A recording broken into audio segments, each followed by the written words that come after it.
think what I see a lot in Christian resources in general, but I think it's really apparent in resources for moms because of the limitations that a mom has, is the fact that some resources, some devotionals for moms are more grace oriented, but they're still putting it on you to seek that out. Like they're still putting it on you to do the best you can to Mm-hmm. find grace. And that's like, to me, that's like the difference between that and this devotional, or like what I think we would assert is important theologically. It's the difference between giving someone a treasure map and being like, go find the treasure. Like the treasure's yours, but go find it.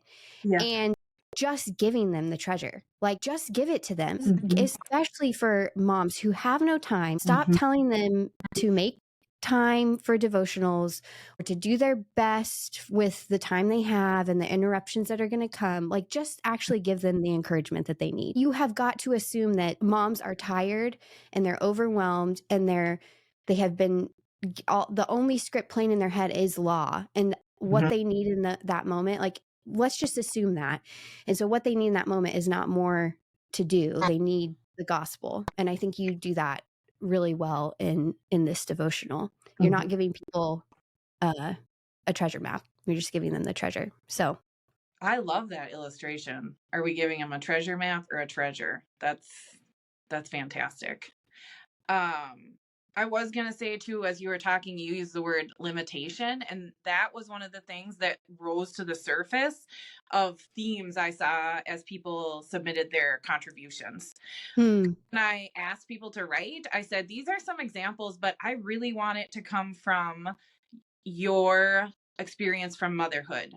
I trusted all of these women that I know they're gospel centered. They're gonna hand over their goods. They're gonna give the treasure. That's gonna be mm-hmm. planned. So I'm not gonna say you should write about breastfeeding or there were some things that I knew they have thought about for a long time. And I said, hey, that would be great if you could write on this. But so often it came to limitations, whether it's there's one entry about mental health disorders and living with that, and the limitations we have as far as time with our kids. Those Yeah. horrible posts about you only have 18 summers.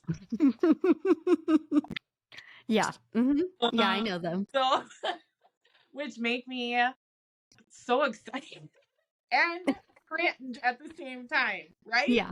Mm-hmm. Oh, we're Yes. gonna survive this, right? But Yeah. also, no. But that's not factual. And then here's the other thing I see so much in mom culture is then I see the posts. It's like, well, if you're a good mom, you'll have more than 18 summers. They'll come Oh back and gosh. visit you. Talk about fear inducing. Yeah. So that is not the opposite, isn't an antidote, or putting the emphasis on my work is not the antidote to the exhaustion of motherhood. Giving women the completed work of Christ is the antidote. Now, does that mean you're gonna sleep all night? No, sorry. I wish I could Yeah. say that. But does that mean your anxiety is gonna go away? No. But in the Yeah. midst of all the hard, there's still hope. And that's what that was my desire for this book.